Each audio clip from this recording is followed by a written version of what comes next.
Hey, welcome back to my journey on the Camino. And so I'm recording this is going to be a much shorter reflection about day 5, where I started to, frankly, get a bit more of my energy back, still feeling um, just worn down from those first 3 days that really beat me up. The day of rest was super helpful. And then this day, I chose a shorter endpoint. Instead of going all the way to the endpoint, I ended up choosing the village just before that as a place to end up. And it was interesting because today I would say that one of the things that showed up on this day, one of the highlights of this day of the pilgrimage, was a an experience of being with another pilgrim, another Catholic husband and father who was walking the Camino for the purposes of prayer, penance, spiritual breakthrough, and so to get to that whole next level spiritually. I have already mentioned that that was a rare, like, what I was encountering were people that were at inflection points in their lives, right? So um, trying to figure something out, like what's my next step, that sort of thing. And as well as those who want the adventure bucket list, all of that. But what I hadn't met, what was in short supply, was what would have been pretty much the only kind of person you would have encountered, I don't know, 200 years ago, which are Catholics who are walking the Camino for very distinctly spiritual purposes.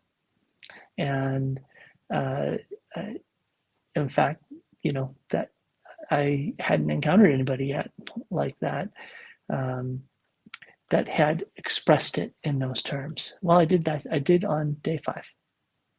So yeah, on day 5, uh, ended up doing what I typically do, which is again taking my couple of hours of prayer time to start.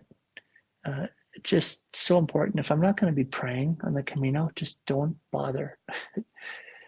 um, it's interesting. I just got to say this: if a person doesn't have a rich prayer life or isn't willing to pursue a prayer dimension of the Camino, then um, they will really hunger for um, companionship, someone to hike and talk with, walk with, talk with. Um, there might be some exceptions to that. I did meet that one woman who was very determined. She was determined to just get through, but there is a desire for dialogue, right? To have a dialogue. And so my first dialogue every day, without fails, with God, and to bring before the Lord um, my family, and this is why I'm doing this. Why am I here? Why am I doing this? This is why I'm doing this. Never let this be short shrift. Never let this take second place. In fact, there's a group of 4 sisters that, not nuns, well, actually Mormon sisters, in their 70s and 60s to 80s, and I will tend to pass them. I've passed them several mornings, and they see that I'm praying the rosary, and I say, "Sorry, ladies, I'm still praying. I'll pray for you too." So I pray for them, and they get it, and they are thrilled. You know, they're I'm not saying they're thrilled that I'm not talking to them. They're thrilled that uh, they know what I'm about, and I don't hide it, um, and that's why I'm here. And if I get that wrong, then nothing else is going to go right. So I've got to get that right, and I really don't let anything get in the way of that. Um, but this day, I kind of did, but you'll see how it got recovered.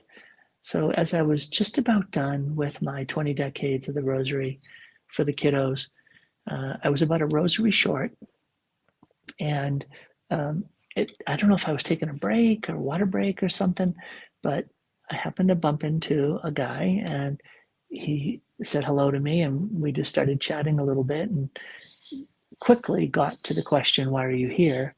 And I don't hide the fact that I'm here as a Catholic guy and doing this for Catholic reasons, and how I hadn't met anybody yet like this. And he said, "Well, you have now."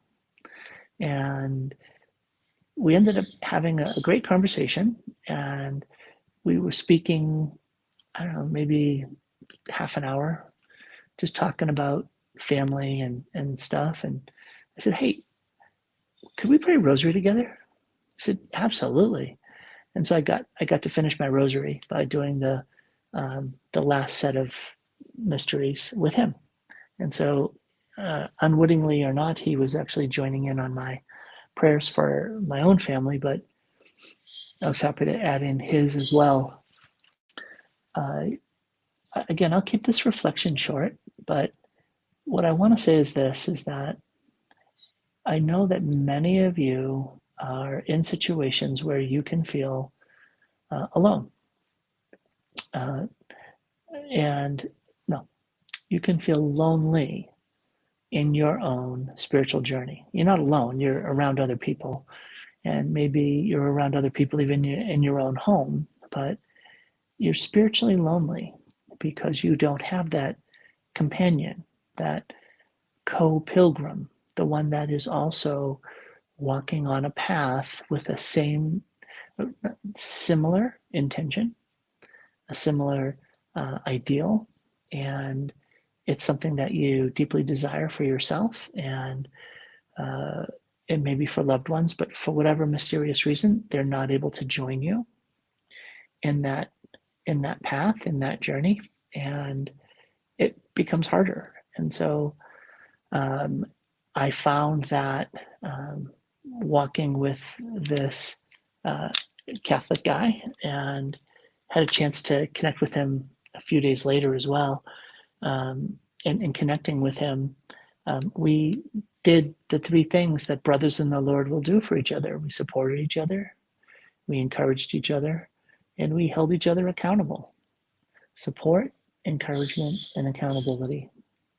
Those three aspects to a relationship, those three aspects to a connection um, with the one that you're going to journey with for a time, is so very helpful. So we supported each other. How? Well, hey, do you need a break? I'll sit and I'll take a break with you. We encouraged each other. Come on, we got this. Let's go. My walking together with him was a great encouragement. Um, we took breaks, and I had a couple pieces of fruit and gave him one, and shared part of my orange with him, which, it was a Sunday actually when we did that. And so just having a chance to be able to be literally a companion, to break bread, to share bread together. We were sharing fruit together. And that was an encouragement to him. It was supported him and encouraged him. And then just to keep each other accountable, it was just about, remember, why are we doing this? Like, why are we here? Why are we taking this time away from our families? Why is this so important to us?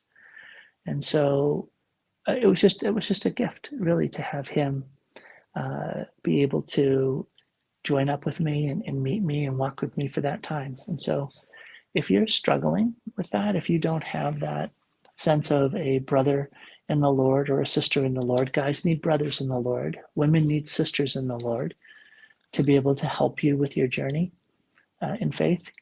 Look to your parish, look to a movement, look to a faith-based group to be able to support you and encourage you and help you stay accountable to the path that God has you on.